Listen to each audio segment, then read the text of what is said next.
ஷஃபி, பரூக் அண்ணன் எல்லாருக்கும் நன்றி சொல்ல கடமைப்பட்டிருக்கோம். அவங்க வீட்டில் சகோதரர்கள் அத்தனை பேர் இருக்காங்க.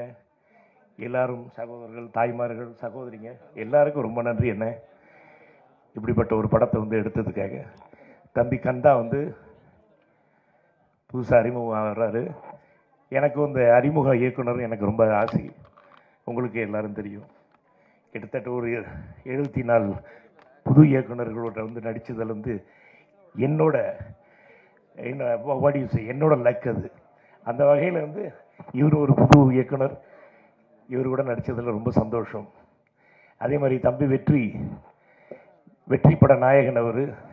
வெற்றி எங்க? வெற்றி வெளியே இருக்காரா? வெற்றி ஒரு அருமையான ஒரு தம்பி, ரொம்ப மரியாதை, ரொம்ப ஹார்ட் ஒர்க்கிங். அவர் கூட இந்த படத்தில் பணிபுரிந்தது ரொம்ப சந்தோஷம். அதே மாதிரி இன்னைக்கு நம்ம கன்னடா ஜக்கேஷ் சாரோட தம்பி கோமல் குமார் இப்போ அறிமுகம் ஆகிறாரு. அவருக்கு ஒரு பெரிய கிளாப் கொடுங்க. எல்லாரும் தமிழில் நடிக்கணும்னு ஆசைப்பட்டு நடிக்கிறாங்க. அவர் அங்கே ஒரு பெரிய ஹீரோ மட்டும் இல்லாமல் அருமையாக ரொம்ப பிஸியாக இருக்காருங்க. நமக்காக படத்தில் நடிச்சிருக்காரு. அவருக்கு வருக வருக என்று வரவேற்கிறோம் நம்ம தமிழ்நாட்டு தமிழ் திரையுலகத்துக்கு. தம்பி ரொம்ப அருமையான ஒரு ஆக்டரு. அவர் கூட நடித்ததில் எனக்கு ரொம்ப சந்தோஷம். Thank you so much for acting in our film. And இதில் வெற்றி எங்க? வெற்றியை கூப்பிடுங்க, வர சொல்லுங்க. அப்புறம் ஷஃபி தம்பி, இவர் குட்டி முதலாளி. முதலாளிங்க எல்லாம் எந்த அளவுக்கு முக்கியங்கிறது உங்கள் எல்லாருக்குமே தெரியும். அந்த வகையில் இன்னைக்கு இவர் அறிமுகம் வர்றாரு. சினிமாவிலையும் நடிச்சிருக்காரு. அவருக்கு ரொம்ப ஆசைப்படுறது நடிக்கணும்னு. அவரையும் வரவேற்கிறேன் இந்த படத்தில். அப்புறம் ஹீரோயின் வாங்க, கம்ம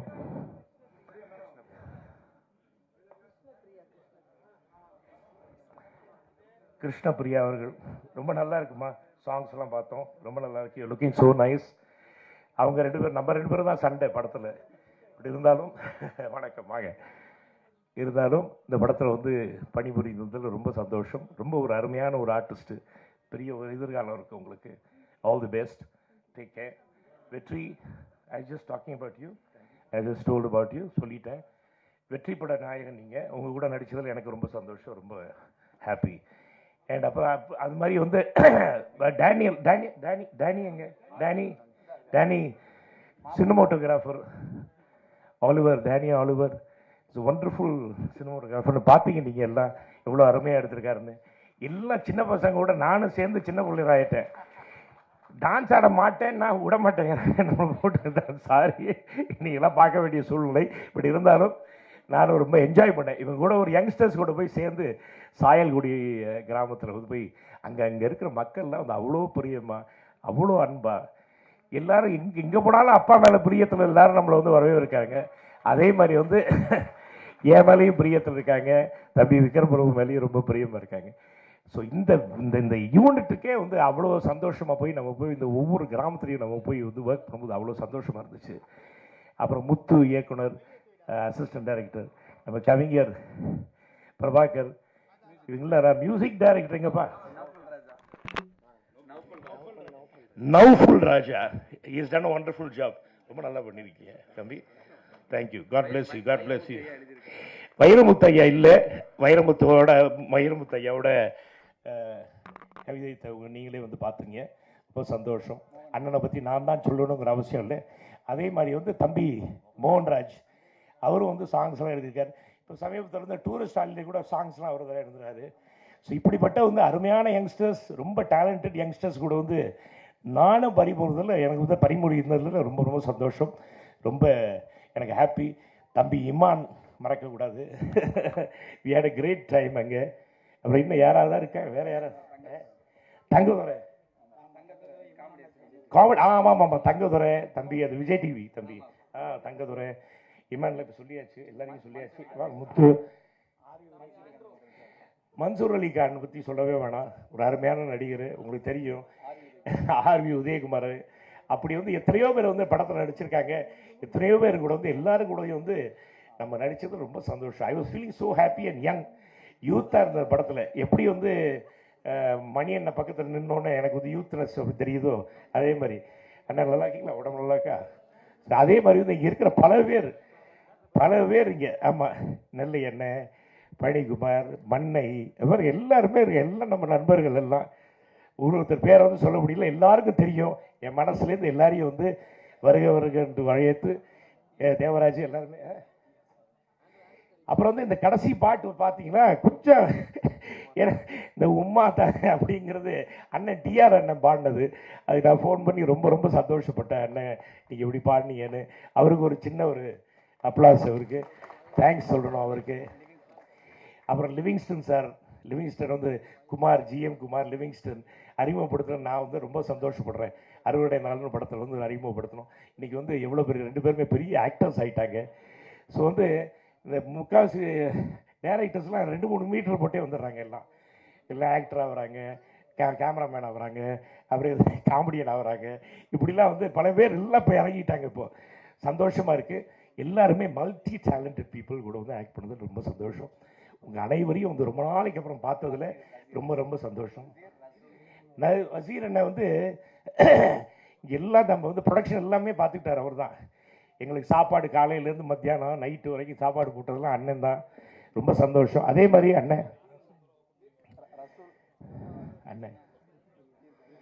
பீரண்ணன், பீருக்காக்கா அண்ணன், இவங்க எல்லாருமே வந்து ஒரு குடும்பம். ஸோ இவங்க குடும்பம் வந்து பிரதர்ஸு. எங்களையும் வந்து வாங்க, ரஃபீக் வந்து ப்ரொடக்ஷன் மேனேஜரு.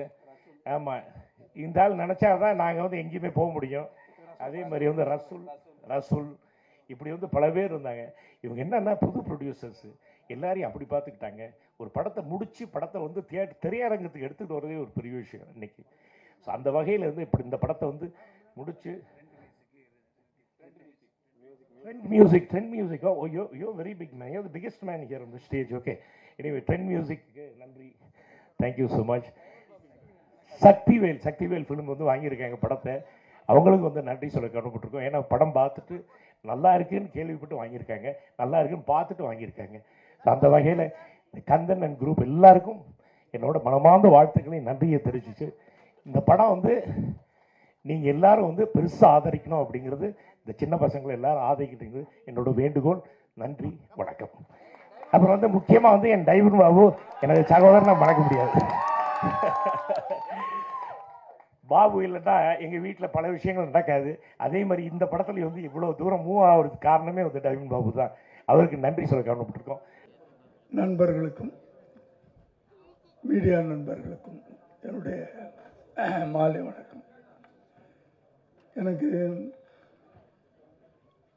இந்த படத்து சம்பந்தமாக யாருமே எனக்கு பழக்கம் இல்லை.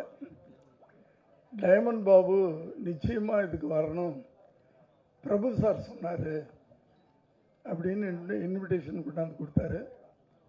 நான் வந்துட்டேன். இருந்தாலும் ஒரு திரைப்பட விழா, இந்த திரைப்படம் ஒரு பெரிய வெற்றி அடையணும்.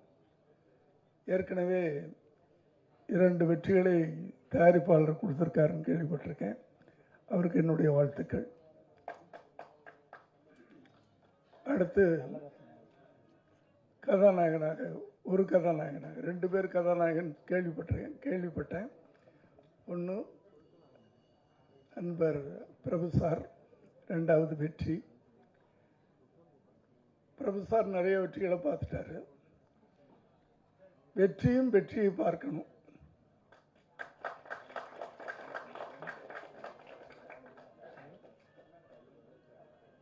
ஏன்னா திரையுலகத்தில் போராடிக்கிட்டு இருக்கிறாரு எல்லாருமே, கலைஞர்களும் சரி, நடிகர்களும் சரி, தொழில்நுட்ப கலைஞர்களும் சரி, தயாரிப்பாளர்களும் சரி.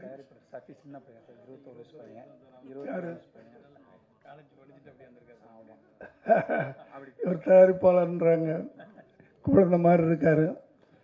ஆனால் இத்தனை வெற்றிகளை கொடுத்துருக்காரு, சந்தோஷமாக இருக்குது. அதனால் எல்லாருமே வந்து வெற்றிக்காகத்தான் நம்ம வந்து உழைச்சிக்கிட்டு இருக்கோம், போராடிக்கிட்டு இருக்கோம். இன்றைக்கி மேடையில் இருக்கிற என்னுடைய பாலிய நண்பர்கள்லாம் ஒரு சிலர் இருக்காங்க, எதிர உட்கார்ந்துருக்காங்க. எல்லாரும் போராடி வெற்றியை பெற்றவங்க தான். அதனால் நிச்சயமாக இன்றைய போராட்டம் நாளைய வெற்றி. அது சில விஷயங்கள் எல்லா இடத்துலையுமே சொல்லுவோம். நேற்றைய தொண்டன் இன்றைய தலைவன், இன்றைய தொண்டன் நாளைய தலைவன் ஒரு விதி இருக்குல்ல, அது மாதிரி இன்றைக்கு நம்ம உழைச்சோம்னா நாளைக்கு நல்லா இருப்போம். நேற்று உழைச்சதுனால நான் இன்னைக்கு நல்லா இருக்கேன். அவ்வளோதான். உழைப்பு தான் ஒரு மனிதனை உயர்த்துவது, வேற எதுவுமே கிடையாது. உழைப்பு. உழைக்கிறதுக்கு முன்னாடி பிளான் பண்ணுங்க தயவு பண்ணி. சினிமா இன்னைக்கு ப்ரொடியூசர்லாம் எனக்கு முன்னாடி பேசினவர் யாரை சொன்னார், ப்ரொடியூசர்லாம் காணாமல் போயிட்டாங்கன்னு. காணாமல் போகல, பயந்து போய் வீட்டில் உட்காந்துருக்குறாங்க. வேற ஒன்றும் இல்லை. படம் எடுக்கிறதுக்கு பயந்து போய் இந்த உட்காந்துருக்காரு. எத்தனை படங்கள் எடுத்தவர். நான் பயந்தான். படம் எடுத்துருவோம் கடன் வாங்கி. ஆனால் அந்த எடுத்த படத்தை ரிலீஸ் பண்ண முடியுதா, அதுக்கு நமக்கு தியேட்டர் கிடைக்குதா, அங்கே தான் தடுமாறுறோம் நம்ம. அது சின்ன படமாக இருக்கட்டும் பெரிய படமாக இருக்கட்டும், எல்லா படங்களும் தடுமாறிட்டு தான் இருக்கு. அதனால் அந்த ஒரு நிலைமை மாறணும். எல்லா படங்களும் தைரியமாக எல்லாரும் திரும்ப படம் எடுக்க வரணும். திரும்ப சினிமா உலகம் ஒரு 80-90களில் இருந்த மாதிரி வரணும்னு ஆசைப்பட்றேன். பிரபு சாரை பற்றி நான் இங்கே சொல்லணும். நான் நிறைய நடிகர்களை வச்சு படம் எடுத்துட்டேன். அந்த பாக்கியம் மட்டும் எனக்கு கிடைக்கல. பிரபு சாரோட வேலை செய்யக்கூடிய ஒரு வாய்ப்பை கடவுள் எனக்கு கொடுக்கல. அது முதல் படத்தில் மிஸ் ஆச்சு. அது அப்படியே மிஸ் ஆகிட்டே போயிடுச்சு. அது சட்டம் ஒரு சாட்சி நான் தெலுங்கில் பண்ணேன். அதை பிஎஸ் வீரப்பா அவங்க பார்த்துட்டு தமிழில் பண்ணணும் அப்படின்னு சொன்னாங்க. தமிழில் ஓகே எல்லாம் ரெடி ஆகிட்டு யார் ஹீரோவை போடலான்னு சொல்லும்போது பிரபு சார் தான். ஏன்னா நான் 81 டைரக்டரான பிரபு சார் 82 வந்தார்னு நினைக்கிறேன். சலங்கிலி சாரி முன்ன பின்ன இருக்கலாம். 82 தான் நினைக்கிறேன் நான் பிரபு சார் வந்தது. அப்போ நல்லா பீக் பீரியடில் இருந்தார். ஏதோ நான் கேட்ட தேதி கிடைக்கல, அதில் மிஸ் ஆச்சு. அதுக்கு பிறகு அப்படியே அந்த கொடுப்பினே இல்லாமல் போச்சு. இந்த படம் ஒரு பெரிய வெற்றியை கொடுக்கணும், எல்லாருக்கும் வெற்றியை கொடுக்கணும். திரும்ப ஒரு ஒரு ஒரு தயாரிப்பாளர் வெற்றி அடைஞ்சார்னா ஒரு 10 பேருக்கு படம் எடுக்கணுன்ற ஒரு ஆசை வரும். வெற்றி அடைஞ்சதுன்னா அந்த வர்றவங்களுக்கெல்லாம் நான் திரும்ப திரும்ப சொல்கிறது, பிளான் பண்ணுங்க, அழகாக முயற்சி பண்ணுங்க, கடுமையாக உழைங்க, நிச்சயமாக உங்களுக்கு வெற்றி காத்திருக்கிறது என்று சொல்லி எல்லாரையும் வாழ்த்தி நான் விடைபெறுகிறேன். நான் எதையுமே பார்க்கல, எதையும் பார்க்காம சொல்ல முடியாது. எல்லாருக்கும் வணக்கம், நன்றி, வணக்கம். இந்த ஆடியோ ரிலீஸை ஹவுஸ்ஃபுல்லாக இருக்குது. இதே முதல் வெற்றி. நம்ம டைமண்ட் பாபு சார், பிரபு சார் பேர் சொன்னாங்க, அவ்வளோதான். சார் சொன்னாங்க உன்னை வர சொல்லுன்னு. பிரபு சார் பேர் சொன்னால் எனக்கு நினைவாற்றல் சரியாக இருக்கிற வரைக்கும் அவர் எங்கே எப்போ சொன்னாலும் நான் இங்கே நின்றுவேன். ஏன்னா அந்த ஒரு ஜீவன் என்ன ஓகே இந்த பையன் சொல்லனா இந்த மேடையில் நான் இல்லை. நான் வேணால் இப்போவாது பரவாயில்ல, ஏதோ சட்டைக்கிட்ட போட்டு கொஞ்சம் பார்க்குற மாதிரி கொஞ்சம் உருவமாக இருக்கேன். நான் ஒரு 21 வயசு எப்படி இருந்திருப்பேன் பாருங்கள். என்னை பார்த்தா ஒரு டைரக்டராக மதிக்க மாட்டாங்க. கன்னிராசி பூஜை அதில் இளையராஜா சார் பக்கத்தில் நிற்கிறாங்க, பிரபு சார், அப்புறம் எல்லிபி சார், இவங்க நிற்கிறாங்க. அங்கே பூஜை செய்கிற ஐயர் எல்லார்ட்டையும் அந்த பூ இதெல்லாம் கொடுத்து ஆசீர்வாதம் வாங்குறாங்க. நானும் போய் கை நீட்டினேன், என்னை தள்ளி விட்டார். அப்புறம் ஏதோ தீர்த்தம் எல்லாருக்கும் நான் போய் கை நீட்டினேன், தள்ளிட்டார். இப்போ ஏதோ தேவையில்லாமல் ஒருத்தன் வந்திருக்கான்னு. அப்புறம் இளையராஜா சொன்னார், இவன் தாங்க டைரக்டர். அதுக்கப்புறம் அவர் என்கிட்டயே மந்திரம் சொன்னார். மந்திரம் அந்த அளவுக்கு என்னை பார்த்தா டைரக்டராகவே தெரிய மாட்டேன். அப்படி ஒரு உருவம் இருந்த என்ன, இவன் ஒரு டைரக்டராக ஒரு கதை சொல்கிறான், இவன் நிச்சயமாக ஒரு நல்ல படம் எடுப்பார் நம்பி எனக்கு காட்சிட்டு கொடுத்தாருல, அந்த தெய்வத்தை நான் நன்மத்துக்கு மறக்க மாட்டேன். அற்புதமான மனிதர். அந்த உருவத்துக்கும் அந்த குழந்தைக்கும் சம்மந்தமே இருக்காது. அவர் கம்பீரத்துக்கு அவர் குழந்தை மாதிரி பேசுவார். என்கிட்ட நான் டைரக்டர்கிட்ட வந்து எங்கள் டைரக்டர்கிட்ட வந்தால ஒரு சொல்லிக் கொடுக்குற காரணம் இல்லை, இப்படி பண்ணுங்க அப்படி பண்ணுங்க அங்கே நில்லுங்க அப்படிலாம் பேசுவேன். அது ராசுக்கு அவர் சொல்லுவார், பாண்டி நீ நல்லா சொல்கிற, ஆனால் சொல்கிறது ஏதோ கொஞ்சம் செய்தியாப்பட்டெல்லாம் வருது, அதெல்லாம் கொஞ்சம் கட் பண்ணு அப்படின்னு தோளில் கை போட்டு ஹவு டு பிஹேவ், எப்படி மற்றவங்கிட்ட பழகணுன்றத கற்றுக் கொடுத்த மாமனிதர் பிரபு சார் தான். ஏன்னா சினிமா கற்றுக்கிட்டோம் வந்தோம் இல்லை, இந்த உலகத்தில் எப்படி பிழைக்கணும், யார்கிட்ட எப்படி பழகணும், யாருக்கு என்ன மரியாதை கொடுக்கணும், அதெல்லாம் பெரிய விஷயம். ஒரு ஒரு யூனிவர்சிட்டி மாதிரி வருது. அற்புதமாக சொல்லிக் கொடுத்தாரு. அவரை வச்சு நான் அந்த படம் பண்ணும்போது அதில் ஒரு டுவேட்டு ஆலாஸ்து மல்லிகை மல்லிகைன்னு, அதில் தர்றதுக்கு என்கிட்ட ஃபிலிம் பத்தலப்போ ரொம்ப நெருக்கடி. அதில் சரணம் முழுக்க ஒரே ஷாட் வச்சார் சார். அவர் ரிஹர்சல் எடுத்துக்கிட்டு ஆடினார். கோல்டன் பீச் தான் எங்களுக்கு பெரிய லொக்கேஷன், கோல்டன் பீச் தான். கோல்டன் பீச்லாம் எடுக்கிறீங்களா அப்படின்வாங்க. அப்போ அவ்வளோ பெரிய ஷூட்டிங்கு அதான் எடுத்தேன். 2 சரணமும் ஒரு ஷாட்டு எடுத்தாச்சு. வந்து அதை எடிட்டிங்கில் வச்சு பார்த்தா அது சிங்க் ஆகலை. பேட்ரி கொஞ்சம் லோவாக போட்டிருக்காங்க, பேட்ரி மாற்றலை அப்போ இருந்த பர்மிக்கு. அப்போ சிங்கு பாட்டு முடிஞ்சு போச்சு, டான்ஸ் ஆடி அதுக்கப்புறம் சவுண்டு கொஞ்சம் இருக்குது.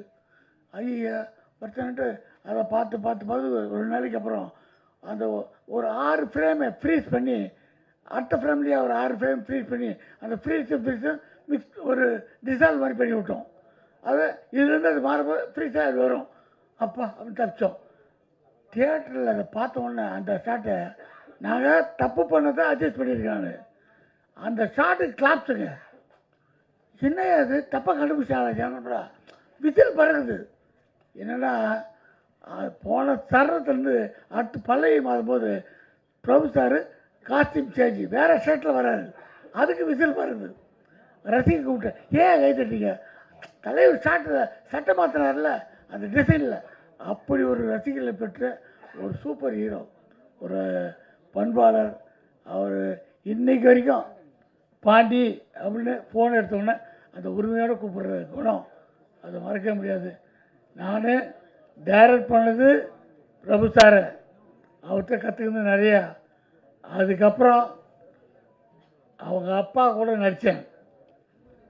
நடிகர் தளத்தோட தாய்க்கோர் தளத்தில் நடிக்கிற வாய்ப்பு, இதெல்லாம் எனக்கு சோகங்கள் வரும்போது நினச்சி பார்த்துக்குது. எவ்வளோ பெரிய லக்கு நமக்கு, யோசிச்சு பாருங்க. நடிகர் திலகம் எனக்கு அப்பா, நாட்டிய பேரொழி பத்மினி அம்மா எனக்கு அம்மா, இவங்களுக்கு நான் புள்ள. இப்படி ஒரு காம்பினேஷன் பிறக்குமா? யோசிச்சு பார்த்தாலும் நடக்குமா? இதெல்லாம் நடந்திருக்கு. இந்த மாதிரி அவங்க கூட பழகும்போது என்ன டைமிங், நடிக்கிறனா எப்படி நடந்துக்கணும், 7 மணினா 7 மணி காட்சிட்டில் வித் காஸ்டியூம் மேக்கப்போட 7 மணிக்கு செட்டில் இருக்கணும். இதெல்லாம் சொல்லி கொடுத்த தெய்வங்கள் தான். ஒரு அற்புதமான குடும்பம். அந்த வீட்டுக்குள்ளே நம்ம போய் காபி சாப்பிட்ருக்கோம், என் பேர் சொல்லி கூப்பிட்ருக்காங்க. இதெல்லாம் சந்தோஷமான விஷயம். அவங்க கூப்பிட்ட audio launch time rover sir சொன்னார், பிரபு சார் அப்பா பையனுக்கான ஒரு கதையில் ஆக்ட் பண்ணியிருக்காரு, அதனால் நீங்கள் பையனோடு வரணுன்னாரு. வரேங்க, இதை விட நான் நமக்கு சந்தோஷம். நான் பையனோடு மட்டும் வரலைங்க, என் பேரனையும் கூப்பிட்டு வந்திருக்கேன். எப்படியோ அந்த சினிமாவுக்கு எங்கெங்கேயோ கஷ்டப்பட்டு என்னென்னமோ பட்டு வந்தோம். ஆனால் அந்த சினிமா என்னென்ன கொடுக்குது, எங்கே கொடுக்குது, தோண்டு விழும்போதெல்லாம் நம்மளை கைக்கு கூடுது, எந்தெந்த ஊருக்கு கூட்டு போகுது, எவ்வளோ மனிதர்களை சந்திக்க வைக்குது. நான் ஆஸ்திரேலியா போயிருந்தேன், இந்த மாதிரி இடத்துல சொன்னதான் உண்டு. ஆஸ்திரேலியா போனப்போ அப்போது கையில் இருந்த காசு தான் செலவாகி போச்சு. நான் மெல்போர்ன் போயிட்டு திடீர்னு ஒரு ஆள், சார் இங்கே பிரிஸ்பன் வரீங்களா? ஐயோ எங்கேயா இருக்குது பிரிஸ்பன்னு?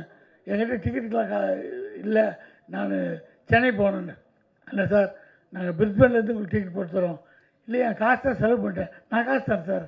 காசுலாம் கொடுத்து என்னை கூப்பிட்டு போனாங்க. எனக்கு பசங்கள்லாம் இங்கே கூப்பிட்டு போயிட்டுமான்னு ஒரே கவலை, நல்லாதுன்ட்டு. அதுக்கப்புறம் நாளைக்கு சென்னைக்கு வர போகிறேன். இன்றைக்கி அந்த ஸ்ட்ரீட்டில் நின்று ஒரு பேண்ட் வாங்கணுன்ட்டு என் ஒய்ஃப் அங்கே போயிருக்கேன் கடைக்கு. நான் சோகமாக நிற்கிறேன். அப்போது ஒரு 4 வயசு குழந்தை, ஒரு பொண்ணு குழந்தை, அவங்க அப்பா கையை பிடிச்சி வருது. நான் டக்குன்னு அந்த குழந்தை பார்த்தது. அப்பா அவர் பாண்டியராஜன் தானே, பாண்டியராஜன் அங்கே நிற்கிறார், நான் கண்டேன் அப்பா. இல்லை, அவர் எங்கே போகிறார்? அவர் சென்னையில் போயிருப்பார். இல்லையா, கண்டேன், பகுதியாக நடிப்பார், அவர் தான் அப்பா. இல்லைங்கோ, நான் பார்க்கணும். அவர் அந்த குழந்தை சொல்லப்பட்டு நேராக கிட்ட வந்து, பாண்டியராஜன் நீங்களா? ஆமாம் சார். என்ன செய்தி எல்லாம் வர்றது? இல்லை, நான் நாளைக்கு ஊருக்கு போகிறேங்க. அந்த குழந்தை அப்படியே குதிக்குது, என்னை தொட்டு பார்க்குது, சட்டை பிடிச்சிருக்குது, சிரிக்குது. இது அப்போ அவர் சொல்கிறாரு, இந்த குழந்தை இந்தியா வந்ததில்லை, இலங்கையில் பிறந்ததில்லை, இது நியூசிலாண்டில் பிறந்தது, இது லீவுக்காக ஆஸ்திரேலியா வந்திருக்குது. அதுக்கு சிடிலையும் டிவிலையும் உங்களை பார்த்துருக்கு, உங்களை பிடிக்கும் அதுக்குன்ட்டு. அப்போ அவங்க அப்பா ஒரு யூஸ் அண்ட் த்ரோ கேமரா வாங்கி என்னை அந்த குழந்தை கூட ஃபோட்டோ எடுத்துக்கிற மாதிரி இருக்குது. அந்த குழந்தை, இவருக்கு எதாவது அன்பளிப்பு தரமல்லோ? அன்பளிப்பா, நான் உனக்கு அன்பளிப்பு தரேன்னு அந்த குழந்தைய கட்டி பிடிச்சி கணத்தில் ஒரு முத்தம் கொடுத்தேன். அது குதித்து போகிறதுக்கே மனசு இல்லை. போகும்போதெல்லாம் எகிரி டாட்டா டாட்டான்னு காமிச்சு போச்சு. யார் பெற்ற குழந்தையோ, இந்த சினிமாவும் தமிழும் நம்மளை எல்லை கடந்து கூட்டு போகுதுன்னு போது இதுக்காக அழலாம், கஷ்டப்படலாம், வேதனைப்படலாம், என்ன கஷ்டத்தில் தாங்கிக்கலாம். சினிமா வாழ்க, சினிமா நம்பியிருக்கிற நல்ல உள்ளங்கள் வாழ்க. நன்றி. கிரசன்ட் சினி கிரியேஷன்ஸ் பெருமையுடன் தயாரித்து இன்றைக்கு மகிழ்ச்சியுடன் இசை வெளியீட்டு விழாவை நடத்தி கொண்டிருக்கிற திரைப்பட தயாரிப்பாளர் KM சஃபி அவர்களுக்கும், படத்தின் இயக்குனர் மகா கந்தன் அவர்களுக்கும், படத்தின் கதாநாயகனாக நடித்திருக்கிற இளைய திலகம், இளைய மனம் கொண்ட பிரபு அவர்களுக்கும், அருமை தம்பி வெற்றியை நோக்கி வீர நடை போட்டு கொண்டிருக்கிற தம்பி வெற்றிக்கும், இதில் உழைத்த கலைஞர்கள், தொழில்நுட்ப கலைஞர் அத்தனை பேருக்கும் என்னுடைய உளம் நிறைந்த வாழ்த்துக்களை தெரிவித்துக் கொள்கிறேன். ராஜபுத்திரன் ஒரு குடும்ப கதை. இன்றைக்கு தமிழ்நாட்டிலே எத்தனை மாடர்ன் கதைகள், வெளிநாட்டு கதைகள், புதிய நாகரிக கதைகள் வந்தாலும் குடும்ப கதைகள் மிகப்பெரிய வெற்றி பெற்று கொண்டிருக்கிறது. இது பிரபுவும் வெற்றியும் நடித்திருக்கிற இந்த படம், தம்பி மகாகந்தன் இயக்கி இருக்கிற இந்த படம், தம்பி KM சஃபி தயாரித்த இந்த படம் நிச்சயமாக ஒரு பெரிய வெற்றியை பெறும். இந்த கடந்த ஒரு வருடத்திலே பார்த்தால், அதன் முன்னாலும் சரி, சிறு முதலீட்டிலே தயாரிக்கப்பட்ட நல்ல கதை அம்சம் கொண்ட சிறு முதலீட்டு படங்கள் வெற்றி பெற்றிருக்கிறது. இப்பொழுது கூட மாமன் ஒரு நல்ல அருமையான குடும்ப கதை, எந்த கவர்ச்சியும் இல்லை, எந்த பெரிய குரூப் டான்ஸும் இல்லை, ஒரு பெரிய ஃபைட் 5-6 ஃபைட் இல்லை, கதையை அருமையாக சொல்லியிருக்காங்க. டூரிஸ்ட் ஃபேமிலி, நல்ல கதை சொல்லியிருக்காங்க, அருமையான கதை சொல்லியிருக்காங்க. அதை போல் ராஜபுத்திரனும் அருமைக்குடைய மகா கந்தன் ஒரு நல்ல டைரக்டர், அருமை தம்பிக்கு பெரிய எதிர்காலம் இருக்குது. இந்த படம் வெற்றியின் மூலமாக இந்த சஃபி மட்டுமல்ல, கிரசன்ட் கிரியேஷன் மட்டுமல்ல, தமிழ் திரை உலகிற்கே ஒரு நல்ல ஒளி மிகுந்த எதிர்காலம் கிடைக்கும். இங்கே வாழ்த்து வந்திருக்கிற அத்தனை நல்ல உள்ளங்களும் இந்த படம் வெற்றி பெறுவதன் மூலம் தமிழ் சினிமா மேலும் உயர வேண்டும். இன்றைக்கு உண்மையிலே கஷ்டத்தில் இருக்கிறது, யாராலும் மறுக்க முடியாது. சினிமா கஷ்டத்தில் இருக்கிறது. இருந்தாலும் இந்த சினிமா மீது உள்ள பற்றின் காரணமாக பல தயாரிப்பாளர்கள், அதுவும் சிறு முதலீட்டு பட தயாரிப்பாளர்கள் துணிச்சலோடு படம் எடுக்கிறார்கள். அதனால் இந்த போல ராஜபுத்திரன் படம் மிகப்பெரிய வெற்றி பெற என் அருமை பத்திரிகையாளர்கள், மீடியா நண்பர்கள், நல்ல படங்களை சிறப்பாக எழுதுகிறீர்கள். குறைகளை கொஞ்சம் எழுதி, நிறைகளை நிறைவாக எழுதி, இந்த படம் ஒரு பெரிய வெற்றி படமாக வளர நீங்களெல்லாம் உதவி புரிய வேண்டும். வந்திருக்கிற அத்தனை நல்ல உள்ளங்களும் மனம் நிறைந்து வாழ்த்துகிறோம். இந்த படம் மிகப்பெரிய வெற்றி பெறும். இதைத் தொடர்ந்து 10 தயாரிப்பாளர்கள் வருவார்கள். தமிழ் சினிமா வளரும் வளரும்.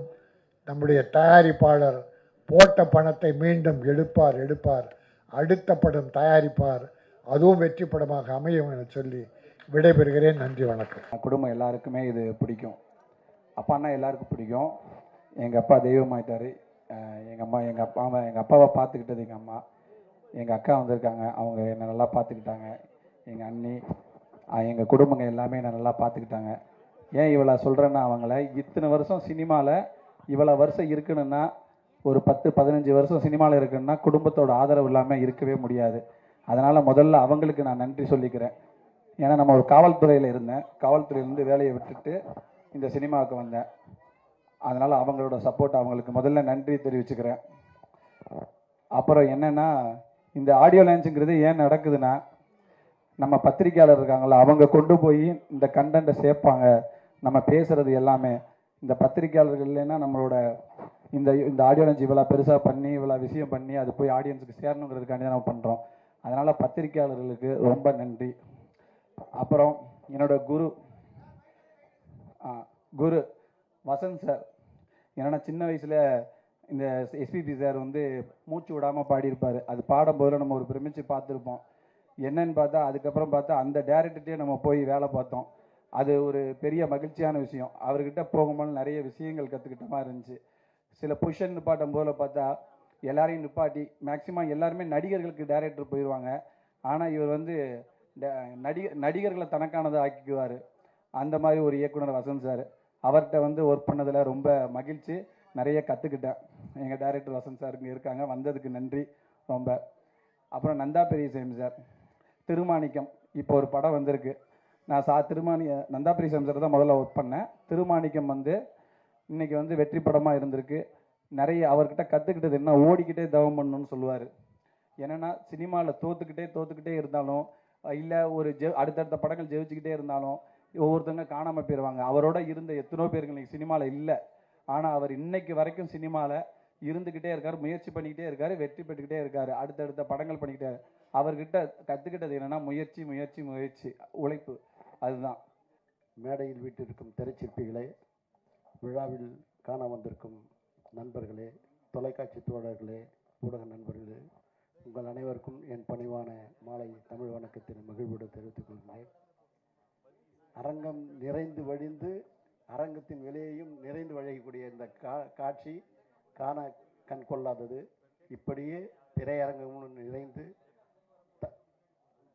அரங்கங்கள்லாம் தங்க சுரங்கங்களை வசூலை கொட்டி ராஜபுத்திரன் மாபெரும் பேரரசனாக விளங்கிட வாழ்த்தி விடைபெறுகிறேன். நன்றி, வணக்கம். ஆனால் அதுக்கு முக்கியமான காரணம் இதோ என் பக்கத்தில் நிற்கிற என்னோட உதவியாளர் திரு கந்தசாமி அவர்கள். அவர் மகா கந்தன்னு பேர் வச்சுக்கிட்டு இந்த திரைப்படத்தை எடுத்திருக்காரு.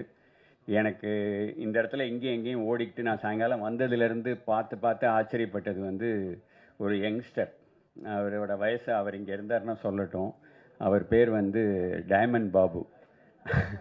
என்ன ஓட்டம் அவர் அதுக்கு காரணம் என்னன்னு கேட்டிங்கன்னா, அவர் புத்திரன், அவர் ராஜாவால் தான்.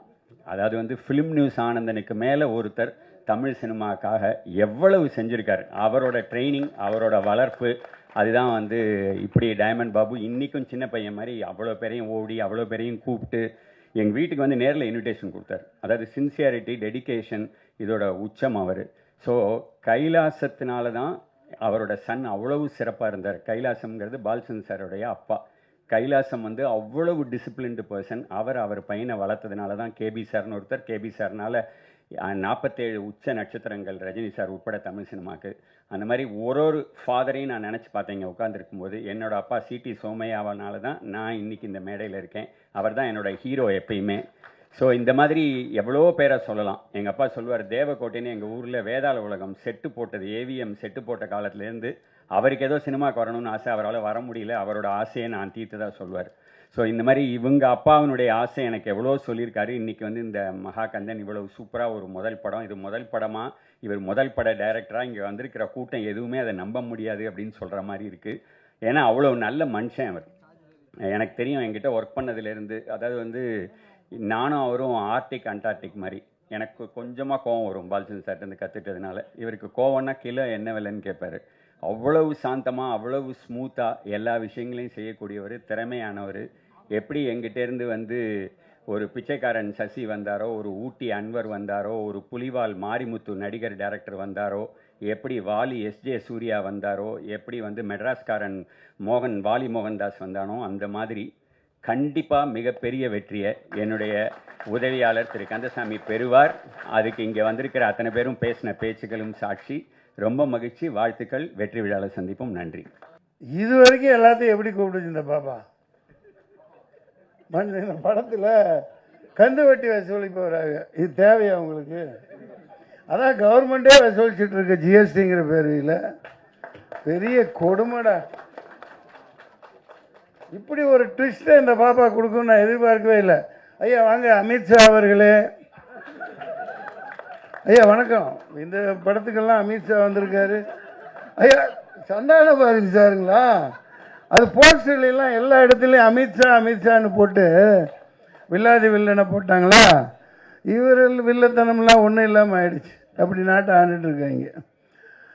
பெரியவர்களே, தாய்மார்களே, நீ ஏன்டா இன்ன வரைக்கும் வந்த இப்போ வேண்டா வர்ற? பையனா? சின்ன வயசு கேரக்டர். இந்த எல்லாம் போன பிறகு என்ன கூப்பிடுறாங்க.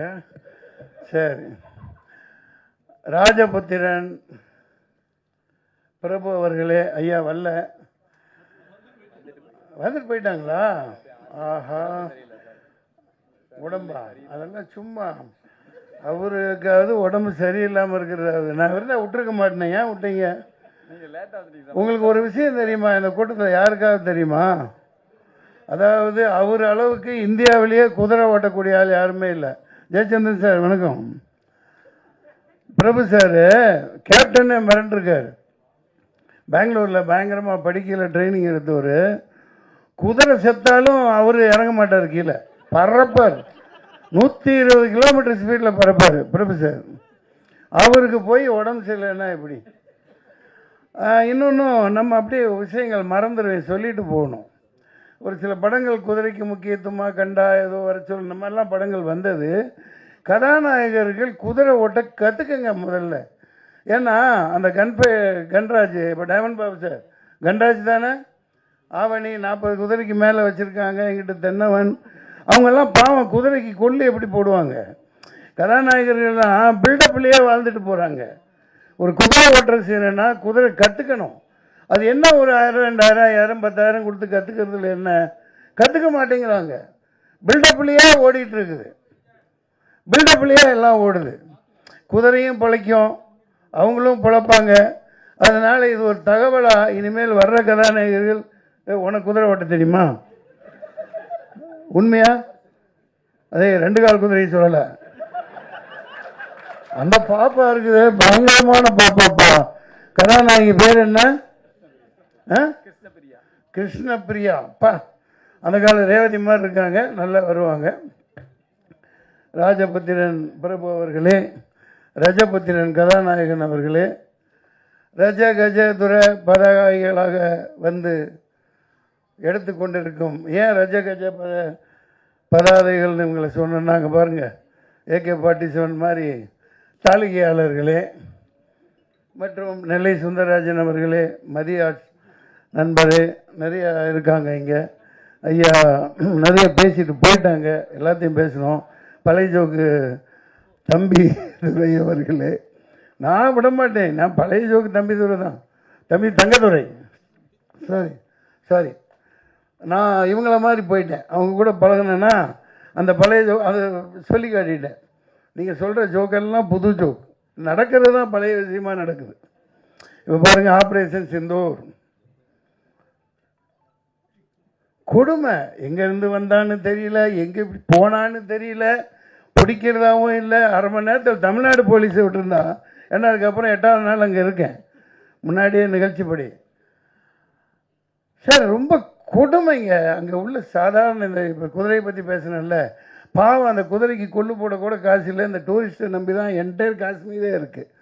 அங்கே உள்ளே இருந்து யாரும் வரல. அந்த ஆட்டோக்காரங்களாம் சத்தியம் பண்ண, ஐயா ஜனாப் சப் அந்தருக்கு அந்த சப் ஓ கேம்ப் வாழை இன்னைக்கு எல்லாம் அவங்க தான் ராணுவத்தை மாரி ஒன்றும் ஒரு காக்காவோட உள்ளே வர முடியாதுன்னு இப்படியே புல்வாமாவில் இந்த ஆட்சியை தக்க வைக்கிறதுக்காக ரொம்ப குடும்பத்தனம் பண்ணுறாங்க. இதை சொல்ல வேண்டியதாகிடுச்சு. அதாவது ஆள்றவங்களே வில்லனாக இருக்காங்க. நாங்கள் இங்கே யாரும் சந்தான பாரதியெல்லாம் பெரிய வில்லனே கிடையாது. நான்லாம் ஒரு வில்லனே கிடையாது. நம்ம அவர் இருக்காரு ஒன் ஷாட் ஹீரோ, நம்ம பேர் என்ன, சீனிவாசன். என்ன சீனிவாசன் ஐயா பேர்? டிஆர் சீனிவாசன். டிஎஸ்ஆரா? ஒரு எஸ் விட்டு போச்சா? அதனால என்ன இப்போ நடிக்கிறது ஒரு சீனு தான் என்ன மாதிரி. பரவாயில்ல, அடுத்து 10 சீன் கொடுங்கப்பா. எல்லாத்தையும் மகிழ்ச்சியாக இருக்கணும், ஜாலியாக இருக்கணும். ஆனால் இந்த நாட்டை ஆள்றேன் விடமாட்டேங்கிறான். நாட்டை ஆள்ற எல்லா எரும மாடுங்களும் இங்கேயும் சரி அங்கேயும் சரி மக்களை மகிழ்ச்சியாகவே வச்சுக்க மாட்டேங்கிறான். மகிழ்ச்சியை வச்சுக்கிறேன் அப்படின்ட்டு டாஸ்மாக திறந்து விட்டு ஃபுல்லாக அடிச்சுட்டு போதையில் கிடக்க வைக்கிறான். காசு எப்படி வரும்? இது ஏன் நான் சொல்கிறேன்னா, சினிமா பார்க்க இவர் எங்கே தனஞ்சயன்லாம் போயிட்டாங்களா? பேசிட்டு கண்டுருவாங்களே, கேட்க மாட்டாங்களே. சிவா சாரும் இல்லையா? சரியாக போச்சு. அதாவது தேட்டரு போடுறவர் இருக்கார்ல, நீங்கள் அப்பப்போ வந்து மைக்க பிடிச்சிங்களே, நீங்கள் தான். ஆமாம், அதாவது இவர் கஷ்டப்பட்டு ரிலீஸ் பண்ணுறாரு. ஆடியன்ஸ் வரணுமே உள்ள. காசு இல்லை, காசு இருந்தால் தாங்க வருவான். இப்போ பாருங்க, கொஞ்ச நாளில் ஸ்கூல் திறந்துருவான். ஸ்கூல் ஃபீஸ் கட்டணுமா இல்லையா? புள்ளகுட்டி உள்ளவனுக்கு தான் தெரியும், நாட்டாள நாதாரிக்கு தெரியாது. சார் எவ்வளோ கஷ்டம் சார். ஆட்டோக்காரங்க அந்த 1.5 மாதம் லீவ் இருக்குல்ல, அந்த லீவுக்கும் சேர்த்து காசு வாங்குறாங்களா இல்லையா? சார் நான் உங்களை நம்பித்தான் சார் இருக்கோம். வேற ஒன்றும் பதில் சொல்ல முடியல. எலக்ட்ரிசிட்டி என்னங்க, இபி எவ்வளோங்க? அந்த காலத்தில் ஆட்டோவுக்கு மீட்டர் தான் சூடு வச்சான், இவன் மொத்தமாகவே சூடு வைக்கிறாங்க. முடியல. இபி அந்த பக்கம் ஜிஎஸ்டி. அதாவது மக்கள்கிட்ட காசை இருக்க விட மாட்டேங்கிறாங்க. சினிமாவை காப்பாற்றுறவங்க இப்போ உதாரணத்துக்கு இப்போ விளையாட்டாக சொல்லலை, காஷ்மீரில் 50 லட்சம் கோடிக்கு மேலே இது வரைக்கும் அந்த வீணாக போன அவ்வளோ செலவழிச்சிருக்காங்க. அதுக்கு மேலேன்னு நினைக்கிறேன் 8 லட்சம் ஃபோர்ஸு. ஒரு அடிக்கு ஒருத்தன் நின்றுட்டு இருக்கான். காலையில் ஒன்றுக்கு போக முடியல, 4 மணிக்கு வாங்க சொன்னால் அப்படியே அந்த அது ட்ரைகரை கையில் வச்சுக்கிட்டே சுற்றுறாங்க. எப்போ போட்டு தருவான்னு தெரியல. நம்ம ஊர் போலீஸ்னால் இப்படி வச்சுக்கிட்டு ஜாலியாக அப்படி சுற்றிக்கிட்டு இருப்பாங்க. இப்படியே சுற்றுறாங்க எல்லாம் ஃபுல் ஆம்டா. அவ்வளோ பணத்தை கொண்டு போய் கொட்டுறாங்களே. நான் சொல்ல வர்றது, சினிமாவை வாழ வைக்க யாருப்பா இருக்கா? நம்ம சங்கம் யார் நம்ம இங்கேருந்து நாளைக்கு உருவாக்கலாம், நீங்கள் கூட உருவாகலாம். அதாவது வேணும், கம்பல் பண்ணணும். மத்திய அரசு என்னென்னமோ சும்மா இருப்பா, சினிமா ஓட வேணாமா? அதாவது ஏதாவது வசதி பண்ணணும். மானியம் இருக்குல்ல, அதெல்லாம் ஒழுங்காக கொடுக்குறாங்களா? மத்திய அரசு எல்லாத்துக்கும் கொடுக்க வைக்கணும், ஊக்குவிக்கணும். மக்கள்கிட்ட காசு இருக்கிற மாதிரி ஏதாவது பண்ணணும். தங்க விட மாட்டேங்கிறானே. பேங்க்கில் பணம் போட முடியுதா? 1 பைசா போட முடியல. என்னென்னமோ போட்டு எடுத்துடுறான். நான் கொஞ்சம் பணம் வந்துட்டு இருந்தது, ஃப்ளாட்டு விற்று வந்துட்டு இருந்துச்சா, ஒரு அம்மா அந்த பேங்க் ஆஃப் பரோடாவில் சார் ஒரு சின்ன சைன் பண்ணு. எதுக்குமா? ஒரு இன்சூரன்ஸ் சார் போடுங்க சார், பின்னாடி யூஸ் ஆகும். சரி, அப்படி சைன் போட்டு வந்துட்டேன். அதாவது அவனே பணம் எடுத்துக்கிறான். வருஷத்துக்கு 2 லட்சம் 2-3 பாலிசி சைன் வாங்கினாங்க.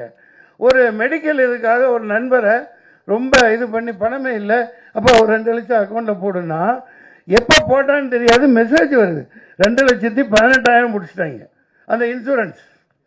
அதாவது எல்லாம் சுற்றி இந்த இன்சூரன்ஸ் நடத்துகிறவங்க எல்லாம் இந்த மோதியோட தோஸ்துகள் தான்.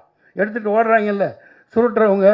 நான் எதுக்கு சொல்கிறேன்னா, குறிப்பிட்ட யாரையும் தாக்கணுங்கிற நோக்கம் அல்ல. அரசை கேள்வி கேட்கறதுக்கு நமக்கு உரிமை இருக்குது. சினிமாவில் உள்ளவங்க கேட்கணும், மக்கள் கேட்கணும். ஒரு படம் நல்லா இல்லாட்டி திட்டுறீங்கல்ல, இவ்வளோ பெரிய தவிர நீ ஏன் பண்ணிவிட்டு மற்றவங்க மேலே பழி போட்டுட்டு இப்போ எதுக்கு ஒரு டீம் போகுதுன்னு தெரில. ஒரு டீம் போகுதில்ல, அதாவது யோசிக்கணுங்க. இப்போ நாளைக்கு படம் எடுத்துட்டீங்க, நீங்கள் ஏதாவது ஒரு டீம் ரஷ்யாவுக்கு அனுப்புறியாப்பா? இவர் ஏன் ராஜபுத்திரன் என்று எடுத்தார் அதை சொல்லுவதற்கு 4 பேர். அட யார் காசு? இவங்க அப்பா மூட்டு காசு. எதுக்கு போய் சொல்கிற? ஆப்ரேஷன் சுந்தரி விளக்குவதற்கு. இது ஆயிரக்கணக்கான இது இருக்குது. நான் அரசியல் பேசணுங்கிற நோக்கம் இல்லை. சினிமா நல்லா இருக்கணும், இந்த மெசேஜ் சொல்கிறதுக்கு தான் இவங்க கடைசியில் என்னை கூப்பிடுவாங்க. நல்லா இருக்கணுமா இல்லையா, எல்லாம் வாழணுமா இல்லையா, எல்லாம் கையில் ஓடுது. அந்த செல்ஃபோனில் கண்ட கர்மத்தை காட்டுறாங்க. அவுத்து விட்டு எல்லாம் வீட்டுக்குள்ளே போனால் ஒன்று சோபாவில் காலம் மேலே போட்டுட்டு இப்படியே பார்த்துட்ருக்கு, ஆக்கி போடுறது, அங்கே ஒன்று கேம் ஆடிக்கிட்டு இருக்குது, செல்ஃபோனை பார்த்துக்கிட்டே சினிமா பார்த்துட்ருக்கேன். சினிமா எப்படி ஓடும்? ஏங்க நீங்கள் ரிலீஸ் பண்ணுறீங்கல்ல, ஒரு ஈகா தேட்டர்னு ஒன்று இருக்குது, நாளைக்கு தரல தேட்டர், அது வேறு விஷயம். ஒரு எல்லா தேட்டரும் அப்படி தான். இந்த பேனரெல்லாம் எங்கேயாவது பார்க்க முடியுதா? வெளியில் ஒரு ஹோட்டல் நடத்துகிறான், அங்கேயே ஹோட்டல் நடத்துகிறாங்க, எல்லாம் நடத்துகிறாங்க. அந்த காலத்துல எல்லாம் ஒரு பேனர் வைப்பாங்க, கையில் காசை வச்சுக்கிட்டு போய் பார்ப்பாங்க. யார் படம்? சின்ன தம்பி, கேப்டன் பிரபாகரன், ஏதோ அதாவது ஆசை தீர காசை வச்சுக்கிட்டு பார்ப்பாங்க. ஒரு தேட்டரில் பேனர் இருக்கணும், பேனரே வைக்க மாட்டேங்கிறாங்க. இல்லை சார் எல்லாம் ஆன்லைனில் வந்துடுறாங்க. சொல்ல வேண்டியது மக்கள் கையில் காசு இருக்க வைக்கணும். ஏகப்பட்டதை ஏற்றிக்கிட்டே போகிறான், டோல்கேட்டு போடுறான், ஜிஎஸ்டி போடுறான். அப்புறம் என்னென்னப்பா, படம் எடுக்காட்டி ஜிஎஸ்டி வாங்கிட்டே இருக்காங்கப்பா. மக்கள்கிட்ட காசு இருக்க மாட்டேங்குது. தங்கம் 80,000 ரூபா பவுனுன்னா இந்த நாடு விளங்குமா? இவனையெல்லாம் தூக்கி போட்டு மிதிக்க வேணாமா? தூக்கி போட்டு மிதிக்க வேணாமா? ஒரு 4-5 வருஷம் 6 வருஷத்துக்கு முன்னாடி 30,000 தானே இருந்துச்சு. ஏன் ஏற்ற வர்ற? ஏன்னா கப்பல், ஏர்போர்ட்டு எல்லாம் தூக்கி கொடுத்துட்டான், தனியாக இருக்குது. அவன் பாலம்பாலமாக கப்பலாக கொண்டு வருவான். கொண்டு வந்து இது ஒரு நடக்க வாய்ப்பு இருக்கா இல்லையா? என்ன நீ யார் ஆளுங்கட்சி பக்கமா இல்லை சாயா உட்காந்துருக்கீங்க? சொல்லுங்கள். பத்திரிகையாளர்லாம் கேள்வி கேட்கணும். இப்போ சில பேர் கடத்திட்டு ஏதோ ஒரு கஷ்டப்பட்டு ஒரு 2 பவுனை கொண்டாந்தா பிடிச்சிக்கிட்டு நாசம் பண்ணி ஏதோ பண்ணுறாங்களே. இப்போ குஜராத்தில் வந்து இறங்குது கப்பல், எவன் கேட்குறான்?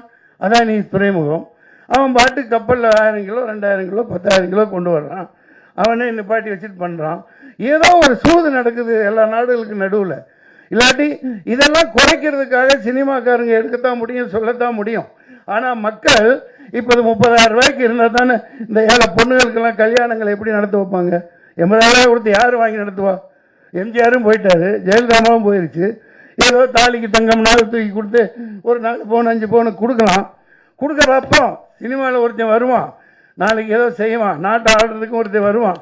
எல்லா பெண் குழந்தைகளுக்கும் 10 பவுன் அல்லது 50 பவுன், இந்தா வெறும் 30,000 ரூபாயில் வெறும் 20, அதை கொண்டாங்களா? அதை விட்டு போட்டு இந்த நாளாரிங்க கண்ட இதுக்கு வீணாக செலவு பண்ணிட்டு தெரியுறானுங்க. தான் பயணம் பண்ணுறதுக்கு 8,500 கோடி எரிச்சலாக இருக்குது. சம்பாதிச்ச காசை வீட்டுக்கு கொண்டு போக முடியல, வீட்டில் வைக்க முடியல. யார்கிட்ட எப்படி சினிமா பார்க்க வருவான்? நீங்களே சொல். நீ 200 தேட்டர் போடு, 400 தேட்டர் போடு, காலியாக ஓடுது. தேட்டருக்காரர் என்ன சொல்லுவார்? சார் 10 பேர் ஆடியன்ஸ் இல்லை, எங்கே போட்டு கொடுக்க சொல்கிறாங்களா இல்லையா? காசு எங்கேருந்து வரும்? மக்கள்கிட்ட இருக்க விட்டாப்பாப்பா. அதனால் இந்த மத்திய அரசும் மாநில அரசும் நாளைக்கு ஒரு சட்டம் போடணும். எல்லாரும் பேங்க் பேலன்ஸ்லேயும் 2 லட்ச ரூபாய் இருந்துக்கிட்டே இருக்கணும். போடு. நான் 20 லட்சம் கோடி வச்சுட்டு உட்காந்துருக்கியப்பா. ஒவ்வொரு ஸ்டேட்லேயும் ஒவ்வொரு கண்ட்ரிலையும் அந்த காசை வச்சு என்ன பிடுங்க போகிறீங்க? நீங்கள் ஏழைகளுக்கு கொடுங்க, படம் இருக்கிறதுக்கு மானியம் கொடுங்க. இந்த டூரிஸ்ட் ஃபேமிலி பற்றி பேசுனாங்க, 10ல் 1 ஓடும், 2 அசல் வரும். இது சினிமா, இது ஒரு கேம்லிங் தான், அது வேறு. ஆனால் இவ்வளோ குடும்பம் செலவு பண்ணுது. இப்போ பாருங்கள், ஐயா மோடி அவர் சொல்லுவாங்கல்ல, திருப்பி வரேன்னா வாசுதேவ குடும்பம். எங்கள் அமெரிக்காவில் போய் சொல்லுவார், அதாவது உலகமெல்லாம் என்னோட உறுப்பினர்கள், என் குடும்பம் அப்படின்னு சொல்லுவார். இந்த பாரு ஒரு பாய் எடுக்கிறாரு, ஒரு கான் பேசிகிட்டு இருக்கேன், ஒரு ஜான் ரிலீஸ் பண்ணுறாரு. இது தமிழ்நாடுன்னு இல்லை, ஒட்டுமொத்த இந்தியாவே இப்படி இருந்தால் தான் இந்த நாடு உருப்படும் இல்லைங்களா? எனக்கு தோன்றதை சொல்லிட்டேன்ப்பா. இது ரொம்ப ஆனால் குசும்பு இந்த அம்மா பண்ணது. என்ன கந்து வட்டிக்கு இந்த படத்தில் கந்து வட்டிக்கு அது எப்படி நீங்கள் படம் பார்த்தீங்க? நானே பார்க்கல. ஏப்பா யாருப்பா அந்த அம்மாவுக்கு போட்டு காமிச்சது? இந்த கவர்மெண்ட்டு வாங்குகிற கந்து வட்டியை விட வாடா அடா நாடாரிங்களா? ஜிஎஸ்டிக்கு ஏன்னா கணக்கு போடுங்கப்பா, எவ்வளோப்பா வாங்குறீங்க? ஏகப்பட்டதுதான் 18%. ரொம்ப நீ வேணாம், தண்ணி வேணாம், நீ தண்ணி தான் கொடுப்பேன், நான் ஒயிட் ட்ரம் அடிச்சுன்னு சொல்லுவான். ரொம்ப அது வேணாம். அதெல்லாம் மேடையில் அந்த காலத்தில் எல்லாம் பண்ணோம். ராஜாரவிக்கு தெரியும், எஸ்எஸ் மாமாவுக்கு தெரியும். ஆமாம், சரி, எல்லோரும் சந்தோஷமாக இருக்கணும். நல்லா இருக்கணும். அரசாங்கத்தை எதிர்த்து கேள்வி கேளுங்க. கேள்வி கேட்க நமக்கு உரிமை இருக்குது. நம்மள்ட்ட பேங்க் பேலன்ஸே இருக்க விட மாட்டேங்கிறாங்க. பேங்க்கில் அக்கௌண்ட்டும் போட முடியல. இருக்கிற காசு எல்லாம் அது என்ன மினிமம் பேலன்ஸ் வைக்கலையா? அந்த விளக்கெண்ணெய் அவனுங்களை விளக்க மாற்று கட்டையில் தான் அடிக்கணும். ஏன்டா அந்த இப்போ 5 வருஷத்துக்கு முன்னாடிலாம் அந்த இது கிடையாது. என்ன காசு ஒரு 150 ரூபா இருந்தால் கூட அதுக்கு இன்ட்ரெஸ்ட் போட்டு நமக்கு கிடைக்கும். இப்போ இருக்கிற காசை கோவிந்தா பண்ணிடுறான். தெரியாதனமாக பணத்தை போட்டால் அவன் இப்போ சொல்ல வந்தேன் அப்படியே விட்டுட்டேன்.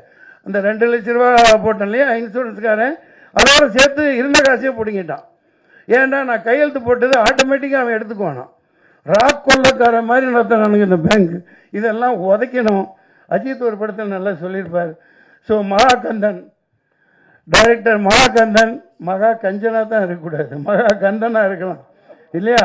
கந்தா கடம்பா கதிர்வேலா ஞான பண்டிதா அப்பனே முருகா ஐயா மேலே கூப்பிடுங்க, நல்லா ஓட வைப்பாங்க. அது நான் என்ன பண்ண போகிறேன்? நல்லா இருந்தால் ஓட போகுது. ஆமாம், நல்லா செக்கச்சேவன் அழகாக தான் இருக்கிறான். ஆமாம், நம்ம ஜெயம் ரவி மாதிரி யாரையும் போய் கட்டிட்டு மாட்டிக்காதையா, பம்பா போயிடும். சரி, என்னமோன்னு அவங்கவுங்க வாழ்க்கையை அவங்கவுங்க பார்த்துக்கிறது தானே. சரிங்க, போயிட்டு வரேன், சந்தோஷமாக இருங்க. 4-5 இஷ்யூ தீர்க்கப்பட வேண்டியது. மக்கள் கையில் பணம் இருக்கணும். இந்த அரசாங்கங்கள் அதுக்கு ப்ரொவைட் பண்ணணும். நாசமாக போகிறதுக்கு பணத்தை செலவழித்து நாட்டை நாசம் பண்ணுறதை விட சினிமாவை வாழ வைக்கணும்னா சினிமாக்காரங்க இவங்களுக்கு வசதி ஒன்றும் பண்ண மாட்டேங்கிறாங்க. அதுக்கு ஏதாவது ஒன்று செய்யணும் இல்லைங்களா? எல்லா படமும் ஓடணும். எல்லா படமும் ஓடும்னா மக்கள் கையில் காசு இல்லாத மிகப்பெரிய குறை. அதனால் எந்த ஆட்சி வந்தாலும் சரி, அடுத்து விஜய வர்றாரா, கொள்கை தான் நம்ம இதை போட சொல்லுப்பா. என்னப்பா அதான்ப்பா, அது என்னமோ போடுவாங்களே தேர்தல் அறிக்கையா, அந்த இதில் போடணும். எல்லாருக்கும் ஓட்டு போடுற எல்லா குடும்பமும் 2 லட்ச ரூபா 2 லட்ச ரூபா நாங்கள் ஃபிக்ஸ்டில் போடுவோம், அதை வச்சு நீங்கள் வியாபாரம் பண்ணுங்க, அதுக்கு டேக்ஸ் இல்லை அப்படின்னு போடணும். இந்த ஜிஎஸ்டியை சினிமாவுக்கு தூக்கணும். ஜிஎஸ்டியை என்னய்யா, ஜிஎஸ்டி கொடுக்குறவங்கள டிக்கெட்டில் அதை தூக்கணும். நாங்கள் மகிழ்ச்சி படுத்துறதுக்காக இருக்கோம். நாங்கள் எனக்கு எதுக்கு வெங்காயம் நீ ஜிஎஸ்டி போடுற, ஏன் போடுற கேளுங்க. நிர்மலா சீதாராமன் நீ இப்போ ஊறுகாய் வித்திய, அப்போ உங்களுக்கு ஜிஎஸ்டி போட்டாங்களா? லண்டனில் ஊறுகாய் வித்துக்கிட்டு இருந்த மாமி தானே நீ கன்னடத்தில் தானே பதவி ஏற்ற, ஆனால் தமிழச்சின்னு சொல்லிக்கிற. நீ ஒரு தேர்தலில் நிற்கல, ஜெயிக்கல. இந்த ஜெய்சங்கர்னு ஒருத்தர் நடந்தால் ஒரு ஏதோ நெருப்பு கோழி மாதிரி நடப்பார். அது அன்றைக்கி பார்த்து நானே பயந்துட்டேன்.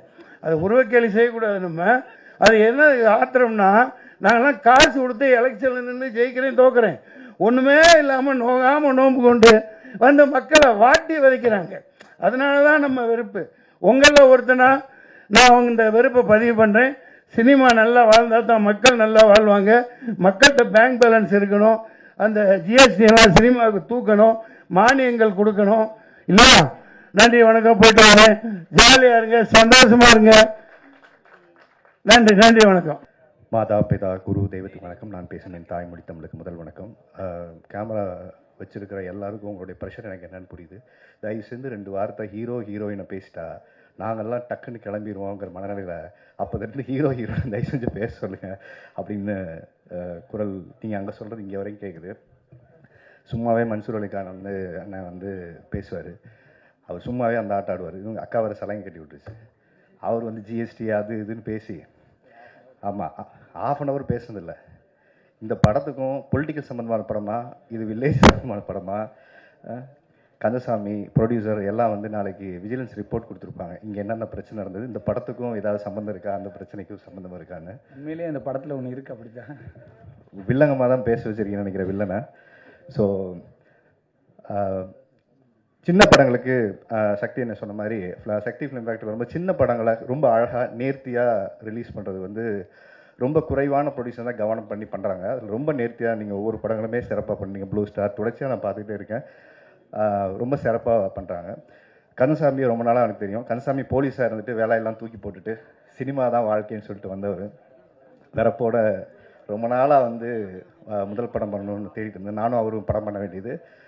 பிக் பாஸ் முடிச்சுட்டு வெளில வந்தோன்னே ஒரு சில காரணங்களால் கொஞ்சம் தள்ளி போயிடுச்சு.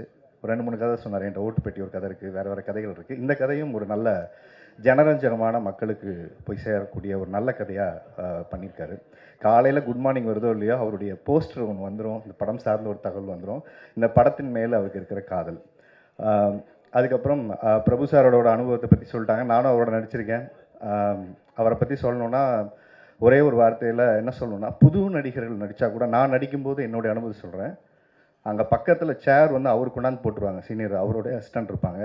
அவர் அசிஸ்டண்ட்டை கூப்பிட்டு எனக்கு ஒரு சேர் போட்டு பக்கத்தில் உட்கார்ந்ததுக்கப்புறம் தான் அவர் உட்காருவார்.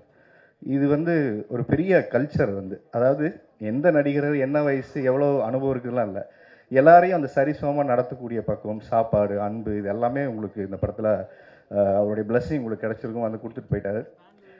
குறிப்பாக வெற்றி, எனக்கு கந்தசாமி ரொம்ப நாளாக தெரியும். இப்போ மகா கந்தனா அந்த படத்தில் அவருடைய உழைப்பு அதிகமாக அந்த படத்தில் கொடுத்துருக்காரு. முக்கியமாக இங்கே வந்த 2 விஷயத்துக்குன்னா, வெற்றியை வாழ்த்துறதுக்கும் கந்தசாமியை வாழ்த்துறதுக்கும் மொத்த திரைக்கலைஞர்கள் வந்த எல்லாரையுமே வாழ்த்துனதுக்காக. அதுக்கப்புறம் நான் அதான் சார் வரேன். ஏன்னா ஜிஎஸ்டி வரைக்கும், அமித்ஷாலேருந்து மோடி வரைக்கும் போயிட்டோம். ஆனால் நம்ம மியூசிக் டேரக்டரை பற்றி யாருமே பேசவே இல்லை. இசை வெளியீட்டாள விழாக்களில் நிறைய அரசியல் பேசுகிறோம். ஆனால் அந்த இசை வெளியீட்டாக்கு முக்கிய காரணமான யார் லிரிக் ரைட்டரு, யார் வந்து பாடல்கள் பண்ணியிருக்காங்க, இசை பண்ணியிருக்காங்கன்னு நம்ம நிறைய நேரம் பேச மறந்துடுறோம்.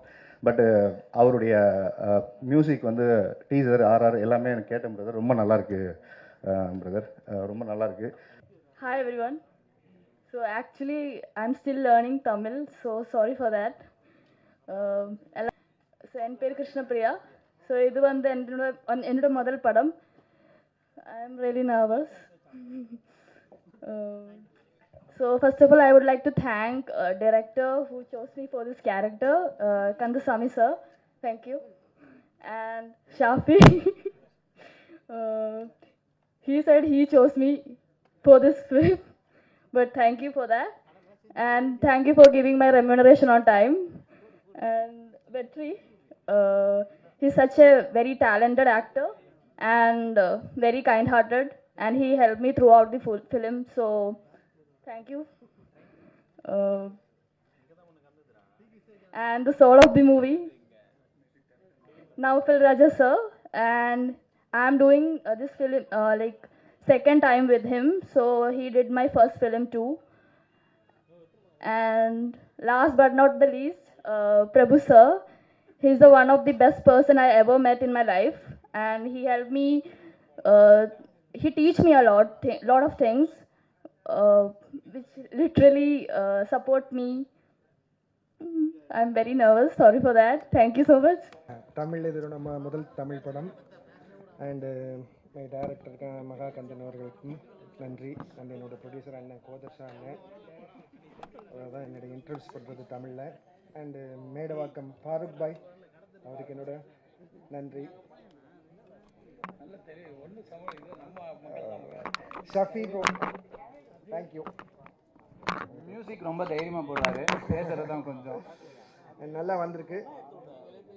அண்டு அந்த லிரிக் வந்து வைரமுத்து சார் ஃபுல் பாட்டும் அவர் தான் கொடுத்துருக்கிறாரு. ஸோ என்னோட நன்றி, அவருக்கு பெரிய நன்றி.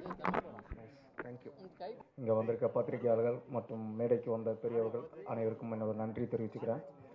ஸோ இந்த படத்தில் எனக்கு நடிக்க வாய்ப்பு கொடுத்த ப்ரொடியூசர் ஷஃபி, அப்புறம் கோதர்ஷா சார், அப்புறம் ஃபருக் சார், 3 பேருக்கு என்னோட நன்றியை தெரிவிச்சுக்கிறேன். ஒரு ஹீரோயினை வந்து அக்கான்னு கூப்பிட்ட ஒரே ப்ரொடியூசர் யாருன்னா நம்ம ஷஃபி தான். அவ்வளோ சின்ன வயசில் ப்ரொடியூசர் ஆகிட்டீங்க, வாழ்த்துக்கள். இன்னும் நிறைய படம் ப்ரொடியூஸ் பண்ணணும். நடிங்க, ஒரு சைடு நடிங்க, ஒரு சைடு ப்ரொடியூஸ் பண்ணுங்கள். அதே மாதிரி இந்த கேரக்டருக்கு நான் கரெக்டாக இருப்பேன் அப்படின்னு சூஸ் பண்ண டைரக்டர் மகா கந்தனுக்கு என்னோட நன்றியை தெரிவிச்சுக்கிறேன். நான் ஃபோனில் தான் கதை கேட்டேன், ஊரில் இல்லை, ஸோ அவுட் ஆஃப் ஸ்டேஷனில் இருந்தேன். அப்போ ஃபோனில் தான் கதை சொன்னார். ஃபஸ்ட்டு கேட்டது யார் அப்பாவை நடிக்கிறா, இந்த மாதிரி பிரபு சார் தான் அப்பாவை நடிக்கிறாருன்னு சொன்னாங்க. ஸோ அந்த பாயிண்ட்லேருந்து தான் கதையே கேட்டேன். கதை கேட்கும்போது எனக்கு ரொம்ப பிடிச்சிருந்தது. நான் சென்னைக்கு வந்தோடனே நேராக ஆஃபீஸ் போய்ட்டு, நீங்கள் வேறு ஹீரோ பார்க்காதீங்க, நான் தான் இந்த படம் பண்ணுறேன் அப்படின்னு சொல்லி ஃபிக்ஸ் ஆனோம். ஃபஸ்ட் நாளே போய் பிரபு சார்கிட்ட போய் சரண்டர் ஆகிட்டேன். சார், என்னோடய பர்ஃபார்மன்ஸில் ஏதாவது பிள்ளை இருந்ததுன்னா கண்டிப்பாக நீங்களே திருத்திடுங்க சார், உங்களோட பெரிய குரு யாரும் கிடையாது அப்படின்னு. அதே மாதிரி அவர் ஒரு குருவாக, ஒரு அப்பாவாக நிறைய விஷயங்கள் சொல்லி கொடுத்தாரு. அதே மாதிரி படம் முடிஞ்சது. படம் முடிச்சதுக்கப்புறம் ப்ரொடியூசர் வந்து அடுத்து என்ன பண்ணணும் அப்படின்னு கேட்டார். அப்போ தான் சொன்னேன், நீங்கள் ஃபஸ்ட்டு சத்யன் போய் படத்தை போட்டு காமிச்சிருங்க, அவரே ரிலீஸ் வரைக்கும் கொண்டு போயிடுவார் அப்படின்னேன். ஸோ அதுதான் இப்போ கொண்டு வந்திருக்காங்க. ஸோ மே 30ஆம் தேதி படம் ரிலீஸ் ஆகுது. எல்லோரும் கண்டிப்பாக தேட்டரில் வந்து பாருங்கள். வாய்ப்பு நன்றி.